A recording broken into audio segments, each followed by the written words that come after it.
Truth is, we all deserve compassion, support, and the chance to heal. I came across this quote online, but unfortunately, I am unable to attribute it to its original author. Edit. No edits have been made. Update. No updates have been made. TLDR. A quote highlighting the importance of recognizing the equal weight of all traumas and the need for compassion and support. When I was in high school, I attached clear packing tape to a dollar and put it into a vending machine.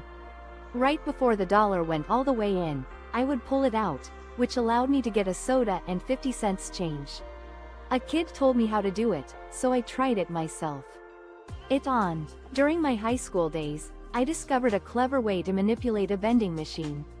By carefully attaching clear packing tape to a dollar bill and feeding it into the machine, I could yank it back out just in time, claiming a soda and change in the process. A classmate had initially revealed this trick to me, which sparked my curiosity and led me to give it a try. Although the technique only worked on one specific machine at school, it still managed to deceive the vending machine.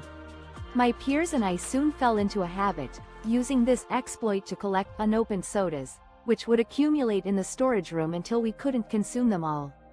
In hindsight, I realize my actions were not only deceitful but also problematic.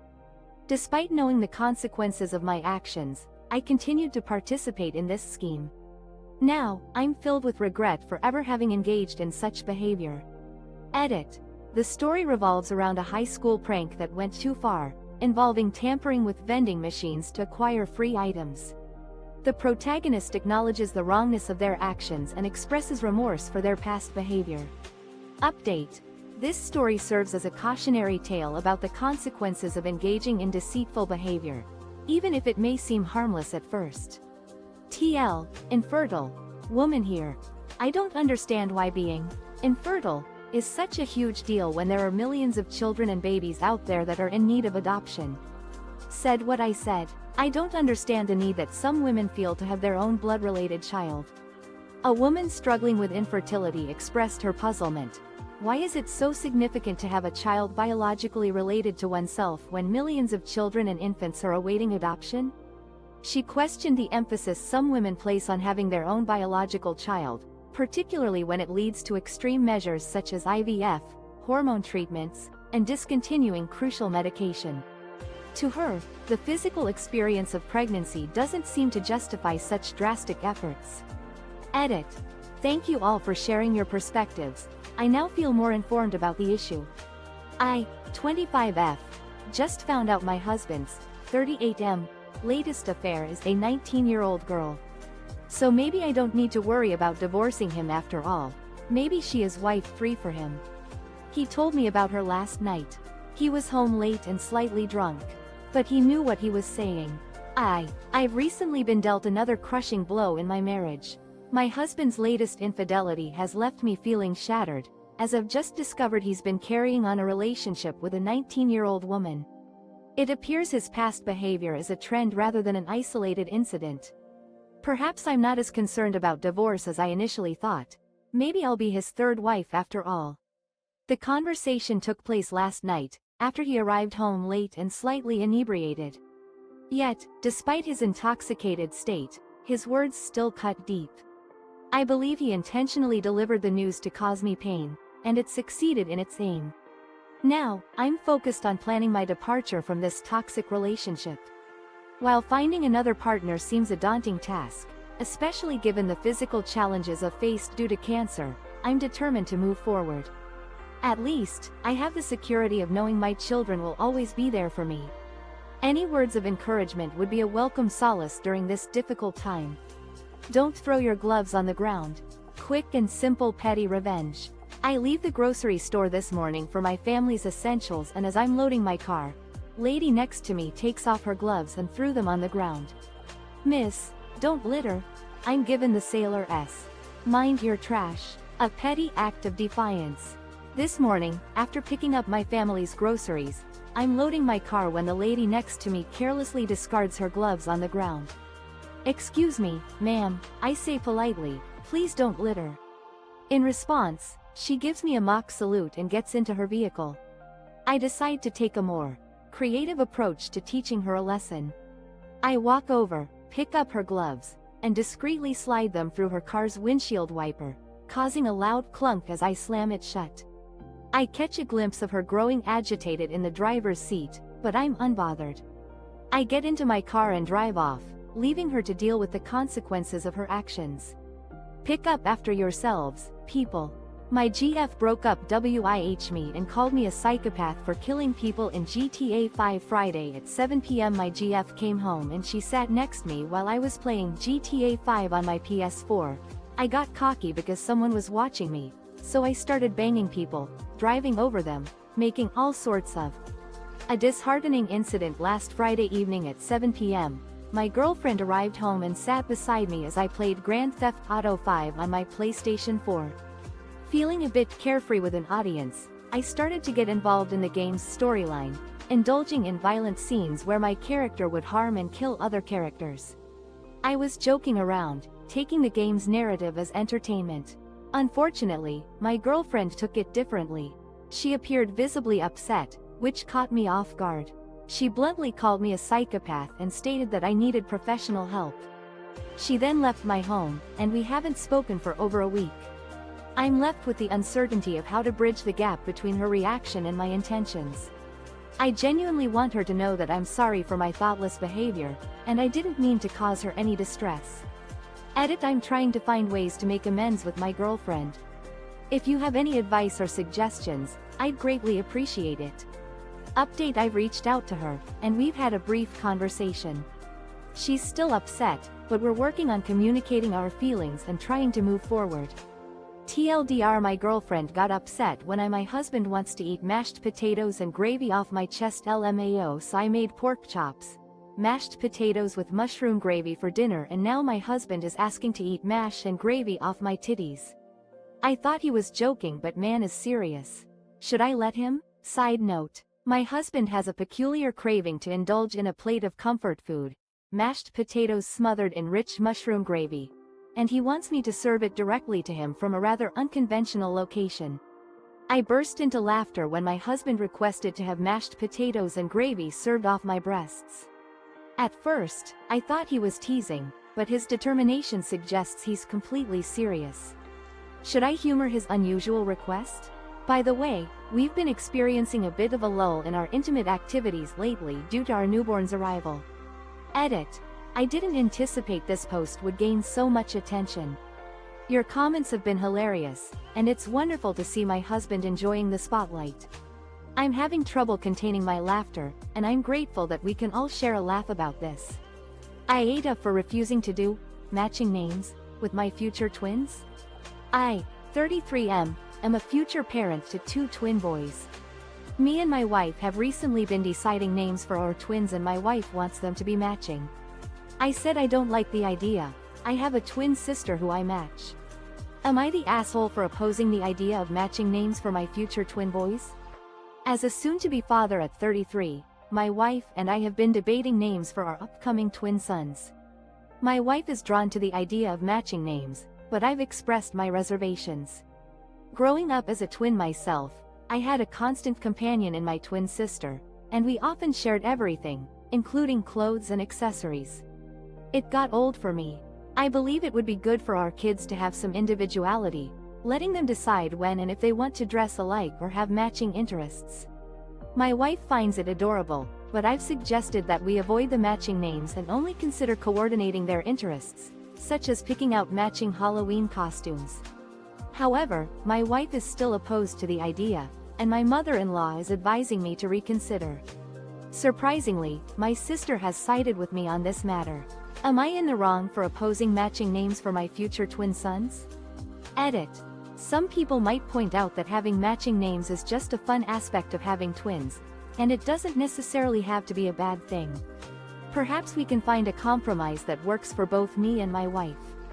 Update: just because I have hobbies or interests doesn't mean I'm good at them or know much about them. I don't want to make an excuse, but it could be partially due to depression and mental illness that I don't do my hobbies or read up on my interests that much.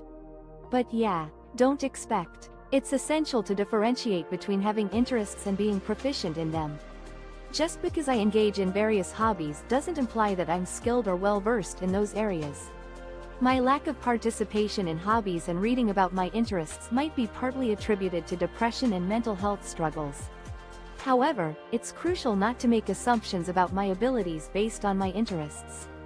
I shouldn't be expected to be an expert in drawing or possess in-depth knowledge of history just because I enjoy them.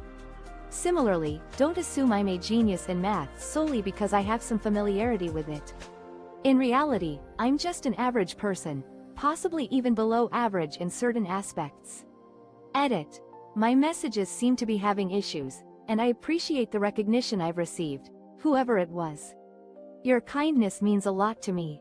TIFU by attempting suicide without realizing it. So, as I was making myself breakfast this morning, I for some reason started wondering what would happen if I touched one of the glowing wires inside the toaster while it was on. Being the very intelligent man I am, I of course d. A morning of near disaster. As I busied myself making breakfast this morning, a peculiar notion struck me. What would happen if I were to briefly touch a live electrical wire within the toaster? Given my analytical mind, I logically deduced it wouldn't be wise to risk electrocution by making contact with the wire using my bare hands. So, I fetched a fork from the nearby drawer and, without much thought, inserted it into the toaster's internal wiring. The toaster suddenly ceased functioning after a brief surge of electricity escaped. I failed to grasp the gravity of my actions, merely shrugging it off and returning the fork to its storage. It wasn't until I reached for the bread that the implications became apparent. The wires were indeed live, and I had narrowly avoided electrocution. My location at the time also proved fortunate. My hand wasn't in contact with the nearby metal dishwashing table, which could have acted as a conduit for the electric current and potentially led to a more severe outcome. If I had been leaning against the table to access the toaster more conveniently, the consequences might have been dire. I've chosen not to share the details with anyone, and it seems unlikely that I will. TLDR. Curiosity almost led to catastrophe. I moved out and took everything. It became apparent to me last week that my roommates were trying to drive me out of the house to get one of their boyfriends in on my lease. When I told them I wanted to stay, they started staging incidents, messes around the house so they could why. It all came crashing down for me when I realized my roommates had been secretly conspiring against me, trying to get one of their boyfriends on the lease at my expense. When I refused to budge, they began manipulating the situation to their advantage, creating chaos and messes around the house as a pretext to berate me. The tension finally boiled over when they called a confrontational meeting with me 2 days ago. During that explosive encounter, one roommate had to physically restrain the other as she unleashed a tirade of insults, screaming that she detested me and wouldn't want me living in the building. They also accused me of being a freeloader, contributing nothing to the household and wasting their space. To rub salt in the wound, they claimed they'd gotten the landlady on their side, convincing her not to renew my lease in June. I took their threats in stride, assuring them I'd speak with the landlady. When I met with her, she acknowledged that my roommates had indeed overstepped their boundaries, but also revealed that she'd given them authority to let my lease lapse. However, she also made it clear that I was free to vacate the premises at any time, without owing a single day's rent for the TIFU by using coconut oil to eat ass. This foo occurs after a recent innovation in the bedroom. Coconut oil. It's great. It's solid until it's on your skin, and then it's a wonderful long-lasting lubricant that tastes delicious, and is easy to clean up afterward. I accidentally turned a delicious meal into a sensual experience. This mishap happened after introducing a new and exciting addition to our intimate routine. Coconut oil. It has its perks. When applied to the skin, it melts and provides a long-lasting lubricant with a tasty flavor, making cleanup a breeze. It has become our go-to choice for a few months now when we're getting intimate. So, what's the embarrassing part? My partner and I decided to join our friends for a Thai food double date. My partner ordered a bowl of coconut curry, while I opted for fried rice. As you might have guessed, things took an unexpected turn. She offered me a bite of her curry, and I agreed. Instant arousal. The flavor of the curry sent my mind back to a very different kind of experience, one that I should have kept to the bedroom. With a sudden, uninvited erection, I found myself sitting at a table with our friends, desperately trying to conceal my reaction to a perfectly normal but not remotely intimate dish. My partner thought it was amusing. Coconut eggplant TLDR. I've conditioned myself into getting an erection whenever I taste coconut. TIFU by almost committing a war crime. Obligatory, not today. This was about 10 years ago. I started doing stand-up when I was in the army, in Afghanistan, actually. I started telling stories around the fire at night, but eventually started doing shows in the chow hall or. My stand-up stumbled into a war crime, a confession. This happened about a decade ago. During my time in the army, specifically in Afghanistan, I began doing stand-up comedy to entertain my fellow soldiers. Initially, I would share stories around the campfire at night, but eventually, I started performing at the chow hall and during talent shows on larger bases. My comedy skills were, to put it mildly, lacking. I was so bad that sometimes people would rather go on patrol than watch me perform. Determined to improve, I ordered a book on comedy and began working on my crowd work and physicality. I thought if I could make the interpreters laugh despite the language barrier, I'd be on the right track to becoming a better comedian. When we detained several suspected Taliban fighters on our base, I saw an opportunity too good to pass up. I volunteered for guard duty shifts, attempting to do stand-up for them in the hopes of getting some laughs. I'd try out jokes, ask for their names and backgrounds, anything that could be turned into a punchline. However, the silence was deafening, not a single one of them laughed. Eventually, they were picked up by Intel, and one of them complained about my jokes, specifically. AITA for telling coworkers extremely bluntly why I'm not participating in the office weight loss bet. Someone got the brilliant idea to make an office diet bet due to COVID gains, with people pooling in their money to see who can lose the most weight by Thanksgiving. I am one. Was I in the wrong for telling my coworkers bluntly why I wouldn't participate in the office weight loss bet? A recent workplace weight loss bet was initiated by colleagues, who pooled their money to see who could lose the most weight by Thanksgiving. 7 people, including myself, decided not to participate, citing various reasons such as pregnancy, bodybuilding, and maintaining their weight. Given my noticeable weight gain, they expected me to join in, but I declined. The person in charge, Jen, kept reminding me to submit my form and contribute money. I told her I wasn't interested, but she wouldn't let it go. My colleagues kept asking me to participate, claiming it would be fun, and that I would feel and look better if I did. They even attempted to convince me by saying it was like joining a weight loss program like Weight Watchers. When I continued to refuse, they started dropping hints, saying I was being scared and that it would be good for me. 2 weeks into the bet, they tried to trick me into stepping on the scale to shock me into participating. I contacted HR, and they finally backed down. However, the situation didn't end there. I was eating in the office when my colleagues started discussing how great TIFU by telling both my wife and mom about an item on eBay I wanted for my birthday. They unknowingly got into a bidding war against each other and drove the price up considerably. So my birthday is coming up and I found an item on eBay that I thought would be cool as a present. The birthday gift fiasco. As my birthday approached, I stumbled upon an intriguing item on eBay that caught my eye. In a moment of carelessness, I casually mentioned it to both my wife and my mom, assuming they wouldn't take any action. I underestimated their enthusiasm, however. Before I knew it, both women had discovered the item and decided to place bids, hoping to secure it as a birthday gift for me. Unbeknownst to them, they had inadvertently launched a bidding war against each other. The price skyrocketed by nearly $200 before my wife emerged victorious. In hindsight, it would have been more practical for one of them to purchase the item in store for $50 less than the winning price.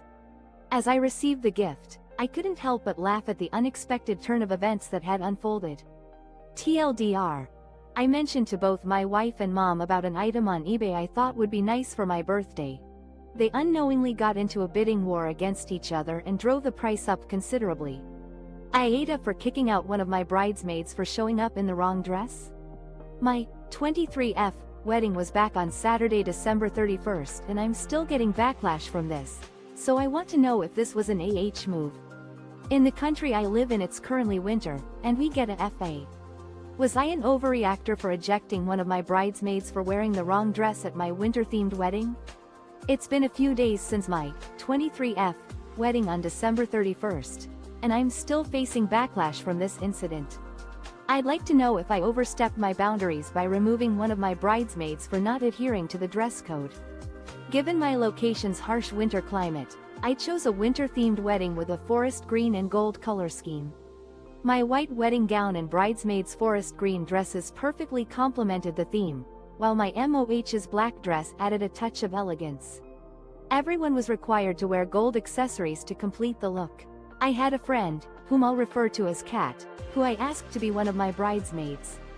During our dress shopping excursion, Kat expressed her dislike for the forest green color, suggesting alternative hues like pink, blue, or red. However, I politely declined her suggestions, explaining that the chosen color was integral to the winter theme. Kat even asked if she could wear black, but I explained that this was a privilege reserved for my mo. As the wedding day progressed, Kat arrived 30 minutes late, carrying a TIFU by putting a thong that was not my wife's in her underwear drawer. This happened 2 days ago. So last week I found a thong on the floor in my living room. Smelt it like the animal I am, was clean, and put it in my wife's underwear drawer. 2 days ago in the evening, my wife.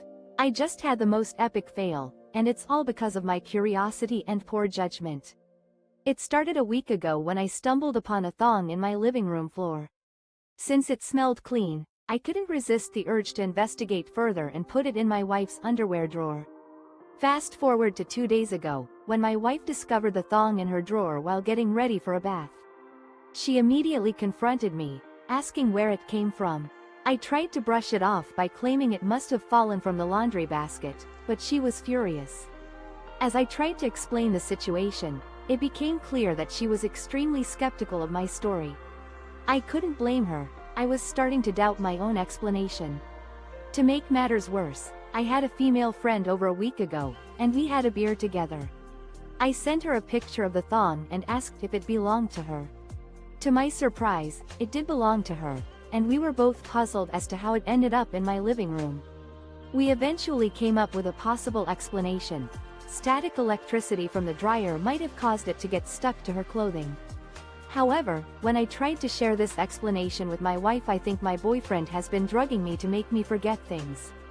He is a doctor. This is in North Texas. Hey, so I must apologize if this post is jumbled a bit. I started typing it up in Word yesterday before my date and forgot about it before finishing it today. I think I'm starting to suspect that my boyfriend has been manipulating me for some time now, and I believe he might be using his medical knowledge against me. We live in North Texas. I apologize if this post seems disorganized. I started writing it in a Word document yesterday before my date, but I got sidetracked and forgot to finish it. Lately, I've noticed that I've been experiencing strange gaps in my memory, which I initially brushed off as exhaustion or overwork. However, I began to notice a pattern. These memory lapses seem to occur when I'm with my boyfriend. As he's a doctor, I thought maybe he could help me figure out what's going on, but then I started to piece together other disturbing signs. There have been several instances where I woke up with dried semen on my body, and I have no recollection of the night before. I know this sounds unbelievable, but I have reason to believe it's him, and I won't go into specifics. Initially, I thought it was just a result of too much to drink, as we do get intoxicated and have sex frequently. But then there were times when I knew we hadn't been drinking, and still, I'd wake up with no memory of the night. TIFU by telling my son there was a fictional being called the Pecker Snatcher who steal his junk if he didn't put it away. So my 4-year-old son liked to dance around naked after baths and while changing him. As cute as he can be, it gets old after a while, and if you've ever my well-intentioned yet hilarious blunder, I've been trying to get my 4-year-old son into the habit of covering himself after baths and while changing. While it's undeniably adorable when he lets loose and dances around naked, the novelty eventually wears off, and the reality of having a young boy sets in. They develop an intense fascination with certain body parts, making it a daily struggle to get them to put on clothes. To address this, I made up a tale about a mysterious figure known as the Pecker Snatcher, who allegedly steals exposed body parts.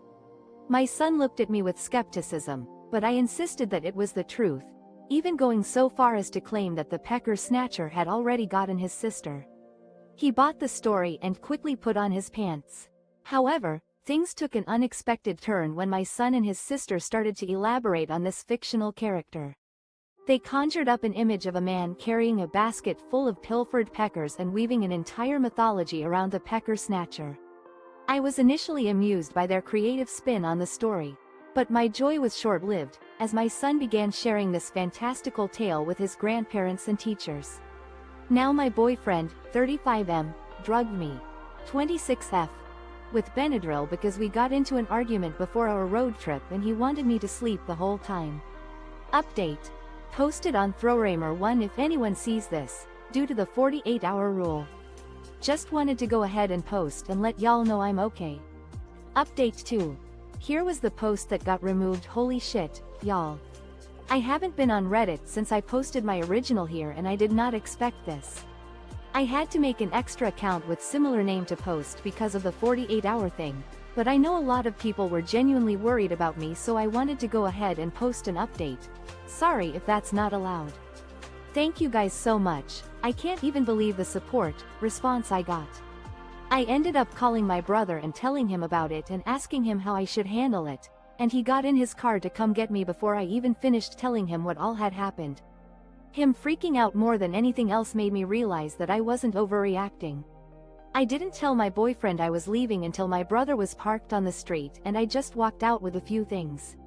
So now I'm in a messy breakup situation where he's already tried to come by my mom's house even though I told him I didn't want to see him and that I'd get my stuff eventually, both from his parents' house where he's currently at and his actual house. Things are gonna be weird to figure out, but I just wanted to let you guys know that I'm totally okay. Thank you. I can't reply to everyone who reached out, messaged, so I hope you guys see this and know I appreciate it. Monday we decided to make the 8-ish hour drive back to our home state and quarantine there instead for a few months. Right before leaving, we got into a big fight because I wanted to stay at my mother's house for a while. He doesn't want me to, among other things I won't get into. Well, before leaving we decided to eat dinner so we didn't have to stop anywhere. Fast forward to our drive and not long after hitting the road I passed out. Don't even really remember falling asleep. Woke up one time for a while, drank some Gatorade which he gave me, and then I fell asleep again. I thought this was extremely weird because I wasn't tired hardly at all and we didn't even leave super early. I kept commenting on how weird it was that I was tired the whole drive and slept 90% of it. Yesterday the tension eased a bit and he made the offhanded comment that he wishes he could drug me more when I act out and argue with him. I ask him what he's talking about. Proceeds to tell me he put Benadryl in my drink and that's why I slept, so he didn't have to deal with me. He literally said this as though it wasn't that big of a deal.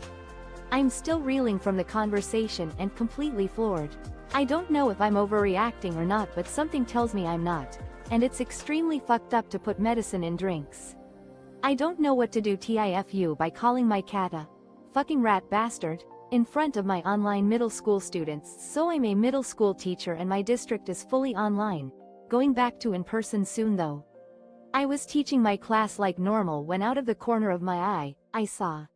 I embarrassed myself in front of my online students with an inopportune outburst. As an online middle school teacher, I've grown accustomed to teaching in a virtual environment. However, on this particular day, my feline companion turned my lesson into an unforgettable experience. My cat had developed a peculiar habit of jumping onto the plant table in my home office. On this day, he decided to take it up a notch by knocking over my prized money tree. This plant had been with me for 4 years, and I had a strong emotional attachment to it. The sudden destruction caused by my cat's mischievous behavior left me enraged. In an attempt to regain composure, I excused myself from the lesson, thinking I had muted my audio. I rushed to the room where my cat was causing chaos, trying to shoo him away so I could salvage what was left of my beloved plant. My frustration boiled over, and I uttered a phrase I wouldn't have used in polite company. A phrase my cat, affectionately known as a rat bastard, when in a playful mood, had just earned. Unfortunately, my attempt to keep the situation private didn't quite work out as planned. My students soon discovered that they had indeed heard everything that TIFU by buying my mom an Amazon device. I want to start by giving some background here. I basically live, eat, sleep and breathe Amazon. I need something, straight to Amazon. I use Kindle and Audible daily. Want to stream music, Amazon Music. Want a new movie, Prime Video. Run oh, my TIFU moment. Unintentionally sharing intimate photos with family. Background. I'm an Amazon enthusiast, relying heavily on the platform for daily needs. I have an Amazon account, which I use for various services such as Kindle, Audible, Amazon Music, and Prime Video.